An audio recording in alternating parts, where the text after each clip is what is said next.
This home went from haunted to straight up demonic. It's believed to be the site of more than 17 portals to the other side, 17 doorways for the dead to enter our world. This is the infamously haunted and terrifying Bellaire House in Ohio. The Bellaire House has been the site of a mine explosion and unexplained deaths. One man who lived in the home decades ago went insane, claiming that the spirits inside the home were trying to kill him. He was later committed to an asylum, but continued to talk about the dark entities inside the Bellaire House for the rest of his days. Over the years, the house has seen a quick turnover of owners and renters. It seems no one can last inside for more than a couple months. The current owner of the Bellaire home got so desperate to get rid of it, she offered to sell it to the town for a mere $1, but the offer was rejected. The place is haunted, and everyone knows it. It's earned the reputation of being a hotbed of paranormal activity. Are you ready?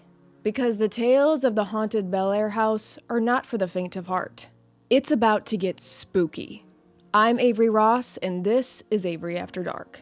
Welcome back to the show. I'm so glad you're here for today's episode. I gotta tell ya, my emails and DMs are flooded with requests for more hauntings. So you all asked for it, and I'm giving it to you. First things first, let's take a beat and make sure you're following along wherever you listen to Avery After Dark. If you're watching here on YouTube, subscribe, leave a like and a comment, and turn on those post notifications. I post news stories every week, covering everything from mysteries to true crime to hauntings, stories that make you say, wow. So if that's up your alley, you're in the right place.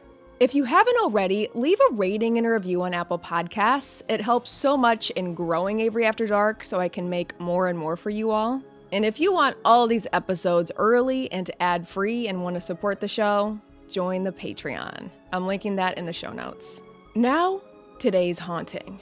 The Bellaire House is widely regarded as one of the most haunted and demonic spots in the US.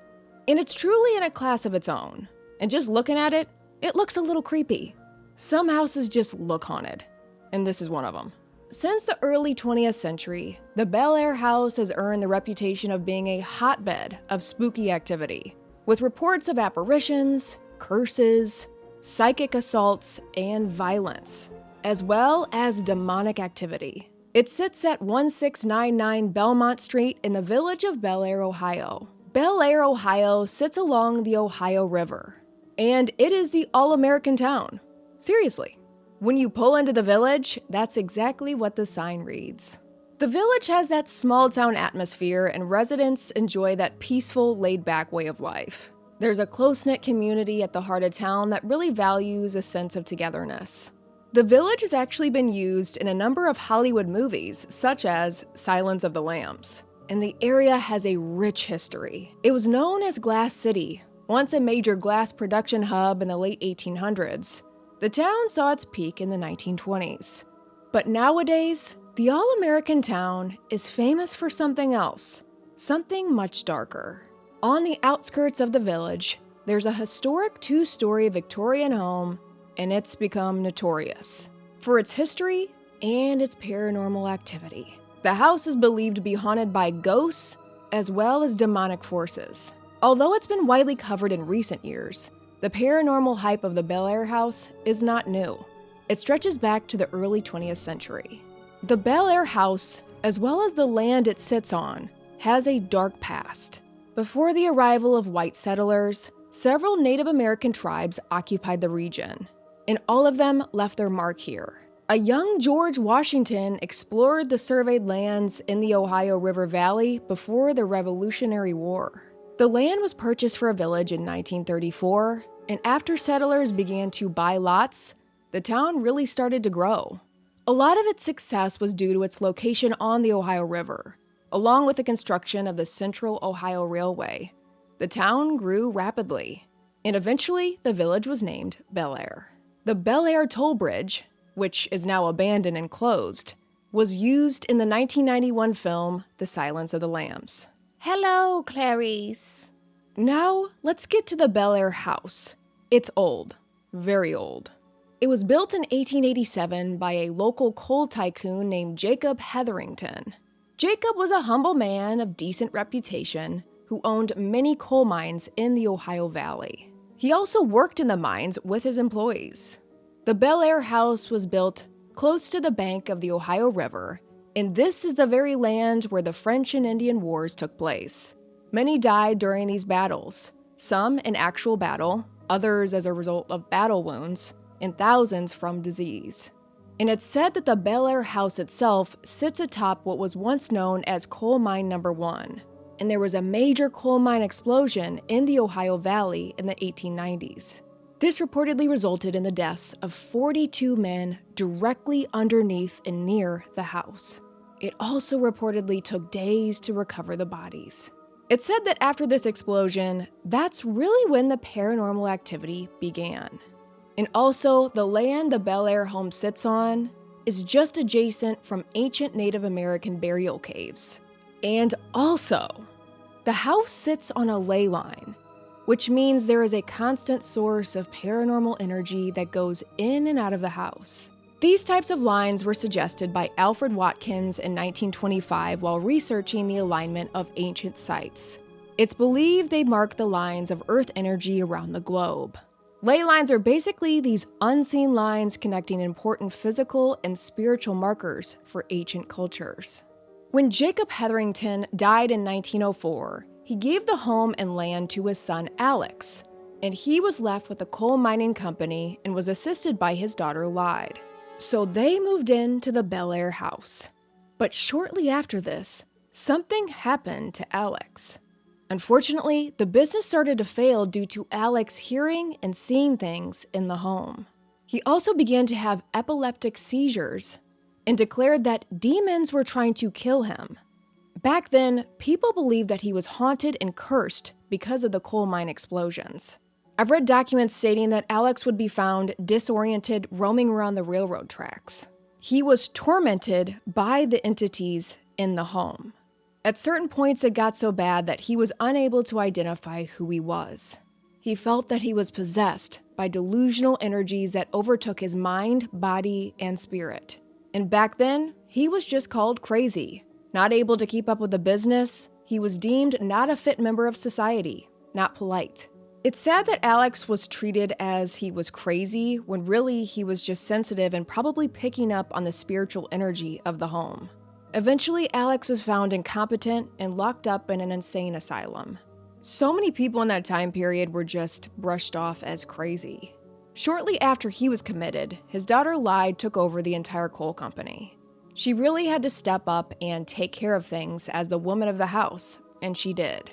But then, tragedy. In 1947, Lyde also unexpectedly died of a heart attack in the living room of the Bellaire house, collapsing near the fireplace. And this was a big loss. After this, her brother, Edwin, was devastated and never really got over the loss of his sister. Edwin had left the military in the 1900s and moved back into the Bellaire house to be close to his sister Lyde. But when she died, Edwin became distraught and at the same time obsessed with the idea of contacting his sister through any medium possible. Several occult experts were brought in from different corners of the country to help Edwin connect with his dead sister. This was not good. He began to host seances in the house over and over, in the exact spot his sister died. During this, he became fascinated with the afterlife and started studying the occult and the art of communicating with the dead. Wanting the ability to speak with his sister himself, he wanted to strengthen his own psychic abilities to make contact with Lyde.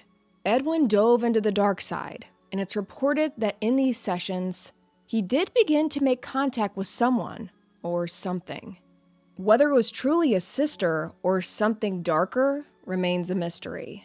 Edwin claimed that he unknowingly opened portals to the other side all over the Bellaire house. All over the house. Not just one little portal in one little closet. He opened them everywhere.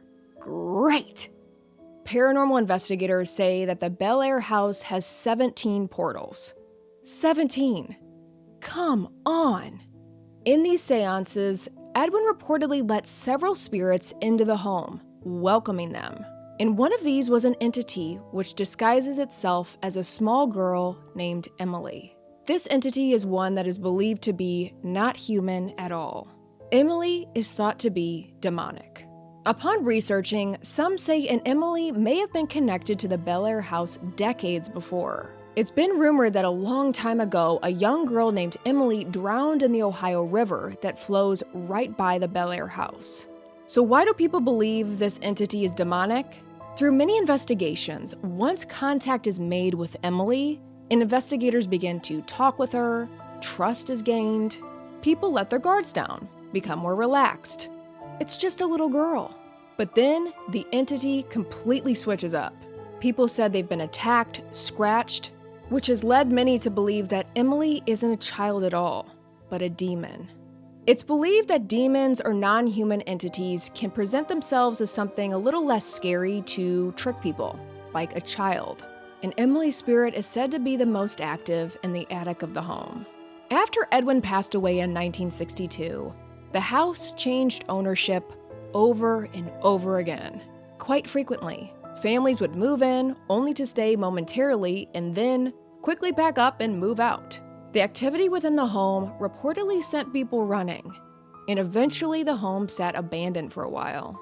Locals in the area would often notice that although the house was empty, they would see figures in the windows, roaming around the house at all hours of the day and night. And from there, the legend and sinister reputation of the Bellaire House grew. It took on a life of its own. Combine the coal mine explosion, possible spirit portals opened by Edwin, and the ley lines with a nearby Native American burial site, and it's no wonder why so many people believe this house is haunted by supernatural forces. Another explanation would be its proximity to the Ohio River, because water is a medium between the physical and spiritual worlds. It's quite possible that ghosts use water as a conduit for manifestation. One theory suggests that by using the energy found within water, ghosts are able to create an environment where they can interact with the living world.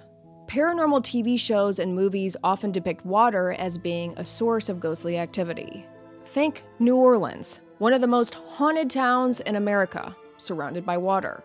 Bermuda Triangle, the ghost of Polly's Island. There is an energy shift when you're near a body of water. I often feel it. As soon as I step foot onto a beach, I can feel my whole energy shifting. Even being near a lake or a river, there's definitely something there. Scientific studies have shown that bodies of water contain higher concentrations of electromagnetic fields, EMFs, than the surrounding air and land. It's believed that ghosts use EMFs to manifest and communicate with the living. High EMFs of large bodies of water could explain why so many people report paranormal activity near lakes, rivers, and oceans. Many people were reported seeing apparitions rising out of the ocean or lake just before dawn or at dusk, times when the EMF levels are at their highest. It's pretty interesting, isn't it? When it comes to ghosts using water as a conduit for manifestation, there are a lot of different theories. One suggests that when ghosts come into contact with large bodies of water, such as lakes or oceans, they're able to draw on that energy from the water and use it to manifest themselves on Earth. Like we've talked about a lot on Avery After Dark, it's all about energy. Another theory suggests when spirits come into contact with smaller bodies of water like streams or rivers, they're able to draw on that energy. This allows the ghost to create an environment where they can interact with the living world without drawing too much attention. So the Bellaire House is really like a perfect storm of supernatural. And that brings us to the Lee family. In 2005, Kristen Lee and her family were searching for a new home. After flash floods had destroyed their previous house, the family was desperate for a place to call their own, get back on their feet, and find a forever home. Kristen worked as a mental health professional and was saving up for just the right place. She would search the listings every day, checking out every home for sale and foreclosure that would pop up.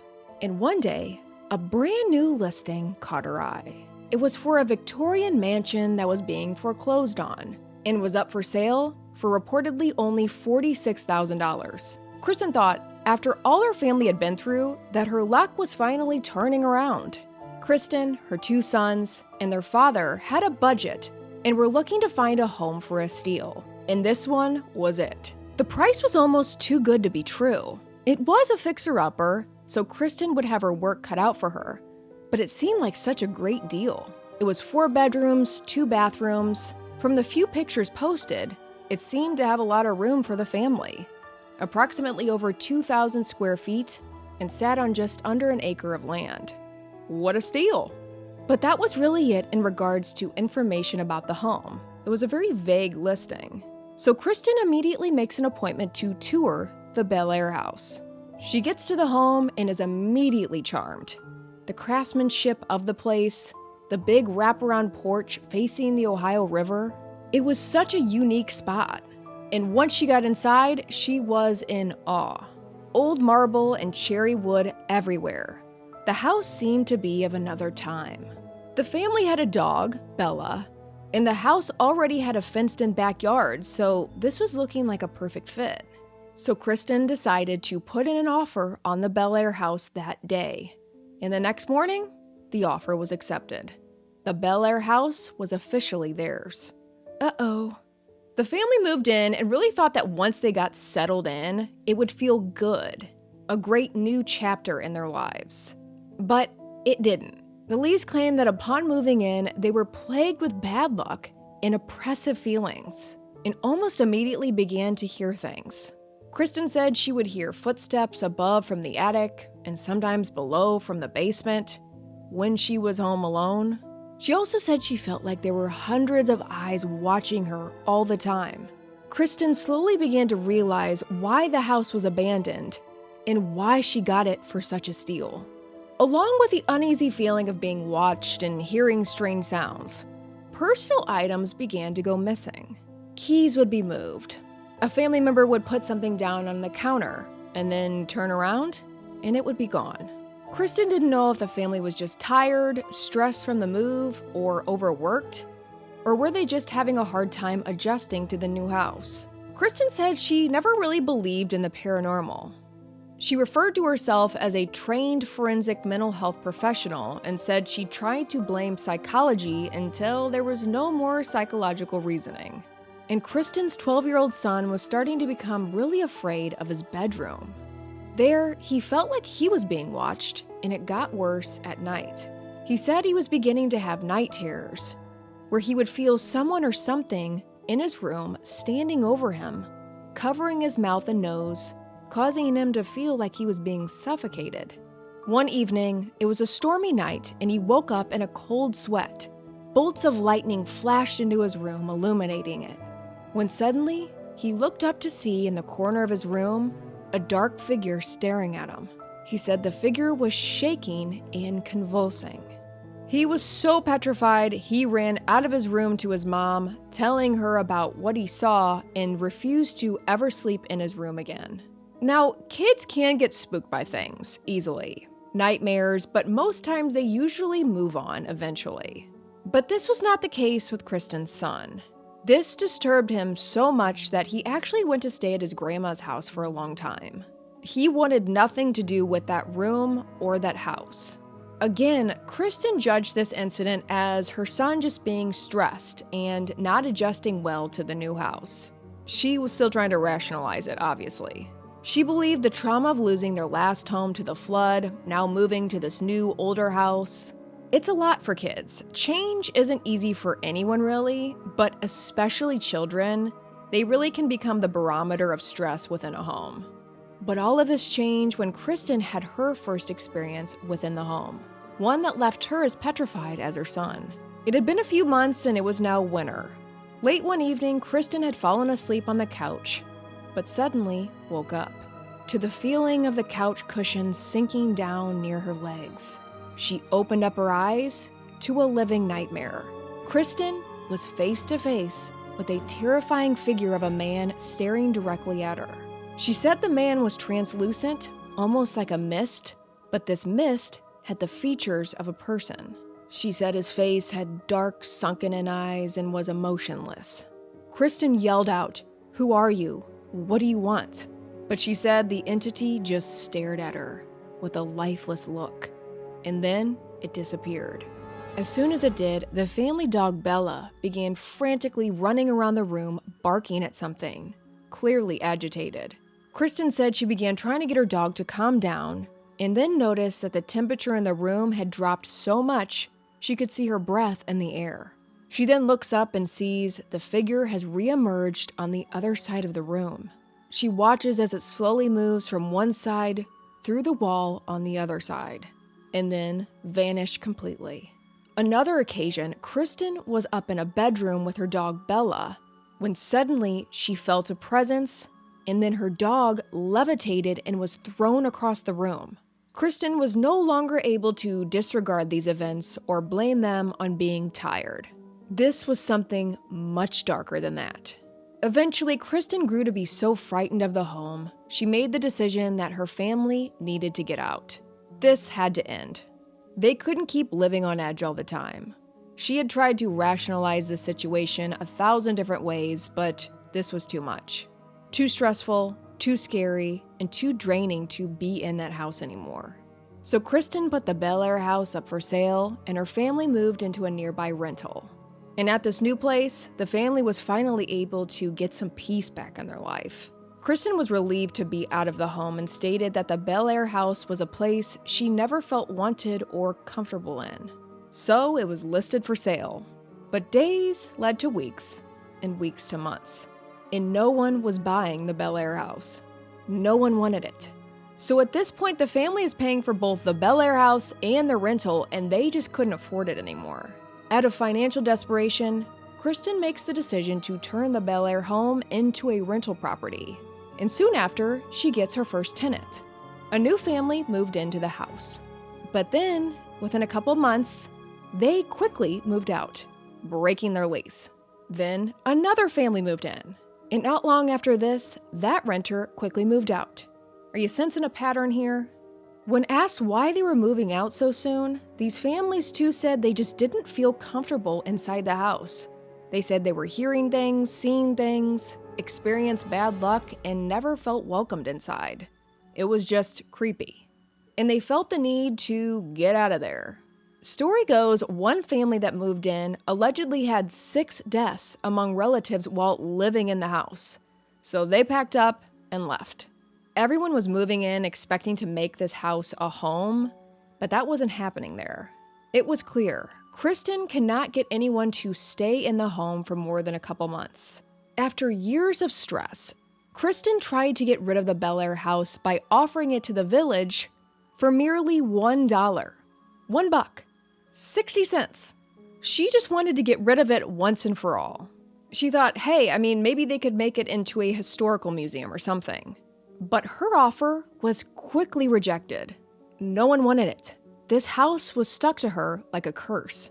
All across town, stories about the Bellaire House were too well known in the community, and everyone believed it was unsafe to live in.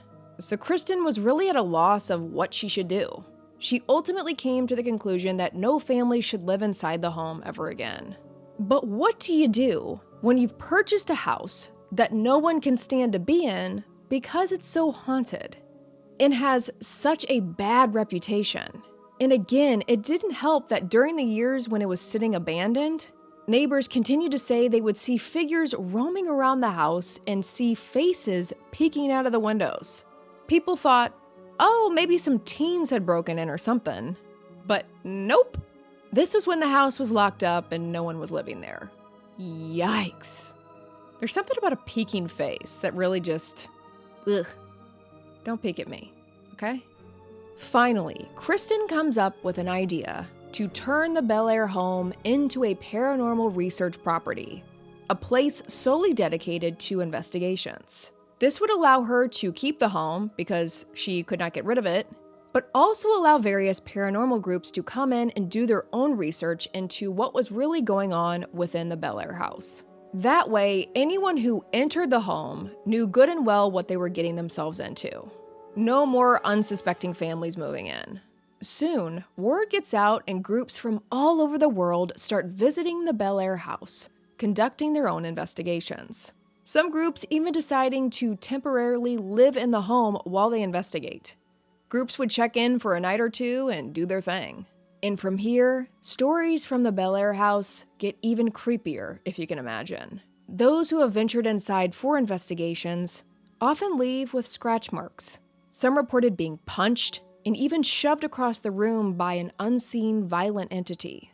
One evening, an investigative team member was carrying an armload of equipment down the stairs when he felt a strong tug on his clothing.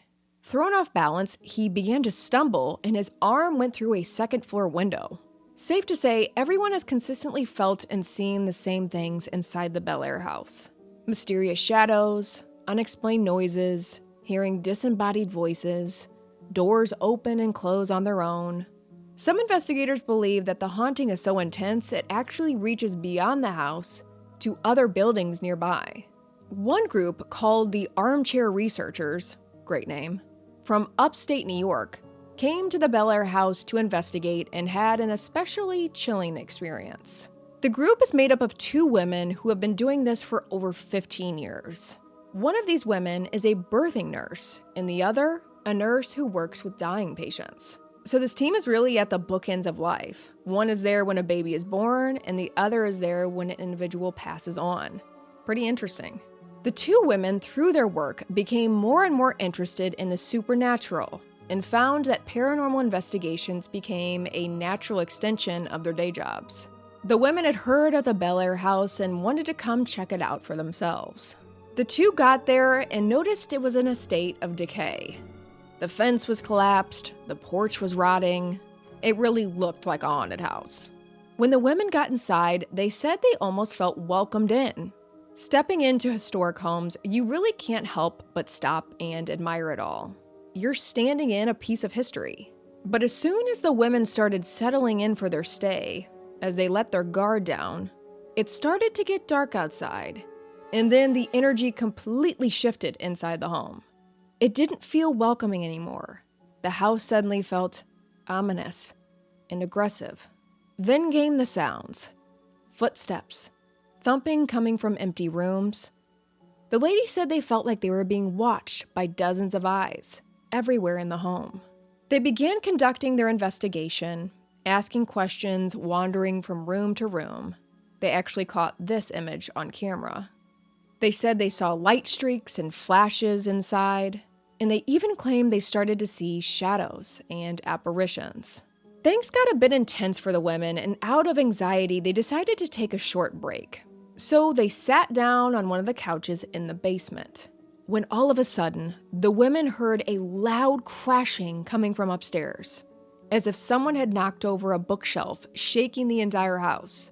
The women were terrified and just wanted to leave at this point. They had had enough. But they had to go back upstairs to get out, so they made a mad dash and flew out the front door, leaving behind their equipment and their belongings. They didn't care. The women said they were too scared to go back. When Kristen learned of what happened, she said she was not surprised. She's found that most people rarely last a night inside the Bellaire home. The activity sends them running out the front door before sunup. Another teen local in Ohio had visited the house on numerous occasions and conducted investigations over the years. One night, something happened that left this particular teen and the group he was with running for their lives. They said they made their way up to the attic. The group was using a spirit box and directly asking questions to the entities inside the home. And they saw they were getting more and more activity from the spirit box. Then, suddenly, in the corner of the dark attic, a mist started to materialize. This mist came up from the floor until it enveloped the entire group. And then, what came next is really shocking. This entire group claimed that they looked down to see snake-like creatures slithering all over their legs. These creatures then began to form a shape, which went to stand in front of the attic window. This dark creature then stood staring at them with thousands of tiny, beady eyes. And as you can imagine, this group ran for their lives. They flew down the attic steps, out the front door as quickly as they could. And they left all their stuff behind too. They were out of there. This seems downright demonic to me. Many have attempted to cleanse the home of inhuman spirits. Priests, religious leaders have visited and attempted to close the portals, but the house seems to remain active to this day. All of this has led many to believe that this house is a magnet for spirits. over the years, many entities have made contact. Some of these human, some non-human. Whether that portal was opened with the coal mine explosion or the countless seances done inside the home, this house is one of the most legendary in the nation. Some folks who have visited have even reported having some of the paranormal activity follow them home and haunt their dreams. Ugh, that's horrible. The reviews from people who have toured the Bellaire home are really interesting. Pretty much every person who steps foot inside this place agrees. There is definitely something going on here. One review reads, "A must for those who love the paranormal. Those who want to call it fake and haven't been there should put up or shut up." Oh, I love that. Another review reads, "Incredible experience. I was never the one to believe in spirits or ghosts, but after spending time there and a night, wow. The experience was mixed between some fear and some excitement. The stuff that happened in the attic was truly eye-opening to the spirit world for my friends and me. It's a must-see in the area with lots of activity that will leave you walking away with a newfound experience for non-believers, and for those truly in the paranormal investigation life. Forget any naysayers, go see for yourself. It's truly worth the experience." The general consensus is this land, the area that the Bellaire home was built on, has seen so much history, tragedy, war, that it's a more spiritually active place in general. And then with Edwin beginning to mess around with the occult, which is never a good idea, the house, which was already a magnet for paranormal activity, became a doorway for even more entities. Some darker, some demonic. Willful engagement in particular arts, like the occult, witchcraft, things of that nature, can open a doorway for these things to get into your life. That is nothing to be playing around with. But I gotta know, what are your thoughts on the Bellaire house? Let me know what you think here in the comments on YouTube, and let me know what haunted spots you want to see next. Thank you so much for joining me for today's episode. Be sure to subscribe, leave a like and a comment, share Avery After Dark with your friends and family. Next week, I have a lot of mystery, a lot of spookiness coming your way. Until then, I'm Avery Ross, and this is Avery After Dark.